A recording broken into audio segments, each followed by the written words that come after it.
Keesokan paginya terlihat ada ibu guru cantik yang bernama Guru Gyujin. Kita panggil saja Ibu Jin. Terlihat dia buru-buru dan sempat menjatuhkan berkasnya. Di sini Sun Ah sangat lesu. Terlihat dia pergi ke atap untuk menemui seseorang.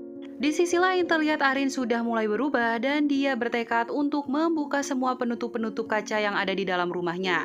Kembali kepada Sun Ah, di sini dia memasuki kelas dan betapa terkejutnya bahwa surat cinta yang ada di lokernya sudah diambil oleh Sri dan pada saat itu Sun Ah tidak terima. Perkelahian pun tidak bisa dihindarkan. Di sini Sun Ah mencoba untuk melawan, namun pada akhirnya Ibu Guru Jin datang dan langsung melerai mereka berdua. Saat kelas sudah kosong, Sun Ah baru saja beranjak pulang, namun dia menemukan sebuah kacamata di lokernya dan langsung mengambilnya. Di sisi lain, Detektif Han masih curiga kenapa Putra bisa melakukan hal sekeji itu dan pada akhirnya dia berkunjung ke rumah Putra. Betapa terkejutnya Detektif Han melihat banyak sekali garis-garis merah di dinding dan iya guys, Detektif Han ini menyadari bahwa kacamata Putra telah hilang. Di rumah, Sun Ah mencoba kacamata barunya dan pada saat itu dia melihat ada satu garis benang merah di atas kepalanya. Saat Paman Sun Ah pulang, betapa terkejutnya Sun Ah melihat banyak sekali benang merah dan di sini Sun Ah pergi keluar. Dia begitu terkejut dengan fenomena alam yang tidak biasa ini dan di sini Sun Ah menyadari bahwa benang yang ada di atas kepala seseorang adalah jumlah berapa kali mereka berhubungan badan. Keesokan paginya setelah mengetahui itu, Sun Ah terlihat merasa jijik melihat pamannya karena iya guys udah sebanyak itu apa nggak istighfar gitu kan. Di sekolah Sun Ah memerhatikan semua orang dan pada saat itu dia berjumpa dengan Sri dan terlihat Sri memiliki benang merah yang terhubung dengan salah seorang guru bahasa Korea. Mengetahui itu, Sun Ah sangat-sangat bahagia karena dia ada alat untuk menyerang si Sri. Di kelas, guru memperkenalkan ada siswi baru dan ternyata itu adalah Arin. Di sisi lain terlihat di sini Detektif Han menyadari bahwa kacamata Putra menghilang dan pada akhirnya dia pergi ke rumah sekolahnya Sun Ah. Sesampainya di ruang guru, terlihat ada Ibu Guru Jin dan pada saat itu Ibu Guru Jin mengira Detektif Han datang untuk mengetahui keadaannya Sun Ah. Namun di sisi lain, Detektif Han juga bertanya kepada Ibu Guru Jin apakah dia mengenal Putra dan pada saat itu Ibu Guru Jin mengenalnya. Dan di sini Detektif Han juga mengatakan apakah selama ini Putra menggunakan kacamata untuk sehari-hari dan terlihat di sini Ibu Guru Jin mengatakan tidak.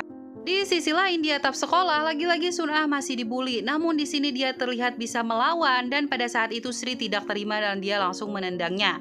Gak lama dari situ Arin datang dan di sini dia meminta kepada Sri untuk tidak mengganggu mereka lagi dan si Sri yang pengecut pun akhirnya manut-manut saja. 너한테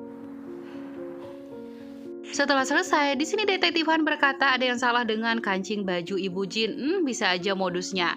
Dan saat Detektif Han ingin pulang, terlihat di sini Sun Ah menyadari keberadaan pamannya itu. Pada malam harinya, Detektif Han pergi ke bar langganan Putra dan bertanya kepada bartender apakah dia mengetahui atau mengingat Putra. Dan di sini si bartender mengatakan dia mengetahui karena beberapa waktu lalu dia sempat berkelahi dengan salah satu pengunjung, di mana Putra ini bersikap aneh. Dia menghitung benang-benang yang ada di kepala si pengunjung, oleh karena itulah mereka berkelahi. Di sisi lain, terlihat di sini Sun Ah mengikuti Sri dan Bapak Guru. Pada saat itu Sun Ah langsung mengambil beberapa foto dan dia mengirimnya kepada Sri. Betapa terkejutnya Sri, namun pada saat itu Sri tidak ambil pusing. Di sini juga Sun Ah sudah mulai bete menunggu jawaban dari Sri.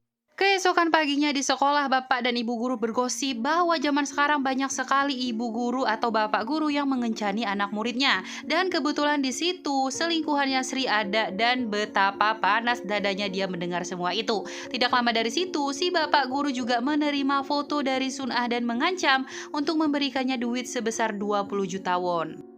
Di sini Sun Ah dan Airin pergi bersama-sama dan di sini Sun Ah mengatakan dia ingin pergi dari lingkungan ini dan terlihat pada malam harinya Airin memerhatikan tetangga yang ada di seberang apartemennya.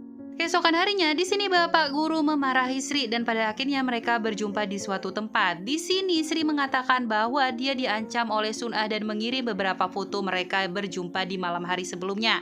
Mengetahui Sun Ah adalah si pengirim, betapa syoknya Bapak Guru pada saat itu.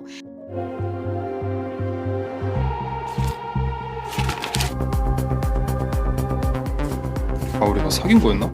Melihat perilaku perilaku Sun Ah yang sangat menyebalkan. Pada saat itu Airin langsung menghampirinya di toilet. Di sini Airin menjelaskan bahwa dia juga bisa melihat apa yang Sun Ah lihat.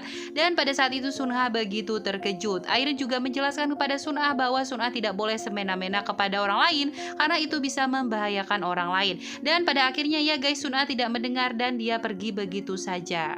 Kembali ke bapak guru selingkuhan Sri, dia bertanya kepada ibu guru Jin apakah mengenal Sun Ah, dan pada saat itu ibu guru Jin, oh iya pak, saya tahu, ada apa ya? Oh enggak bu, saya mau nanya aja gimana ya kabar Sun Ah pada saat ini. Kemudian di sini Airin berkata kepada Sun Ah apa yang akan dia lakukan dengan kemampuan itu. Di sini Sun Ah mengatakan tentu saja dia akan memeras atau menghancurkan semua orang yang telah mengganggu hidupnya. Di sisi lain, Bapak Guru akhirnya menchat Sun Ah dan berkata mereka akan berjumpa malam ini di atap sekolah, dan terlihat di sini Sun Ah juga lagi grepe-grepe dengan seorang pria. Setelah itu Sun Ah pergi ke foto booth dan berfoto ria, dan tanpa Sun Ah ketahui bahwa Sri mengikutinya dari tadi.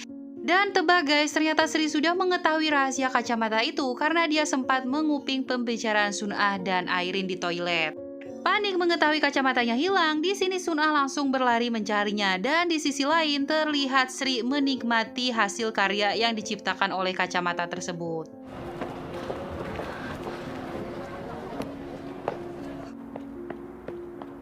Singkat cerita, di sini Sun Ah berjumpa dengan bapak guru, dan pada saat itu si bapak guru memohon kepada Sun Ah untuk melepaskannya karena saat ini posisi istrinya lagi hamil anak kedua, guys. Aduh bapak, istri lagi hamil, kerjaannya debus selingkuh. Dan terlihat di sini Sun Ah berkata bahwa bapak guru selama ini mengetahui Sri sering membulinya namun dia diam saja. Oleh karena itu Sun Ah tidak mau dan dia harus menepati janjinya untuk memberikan Sun Ah duit 20 juta won. Singkat cerita di sini bapak guru menerima pesan dari istrinya. Ya guys, ternyata ada seseorang yang mengirim pesan tersebut kepada istri bapak guru, dan bapak guru gelap mata. Pada akhirnya yang terjadi adalah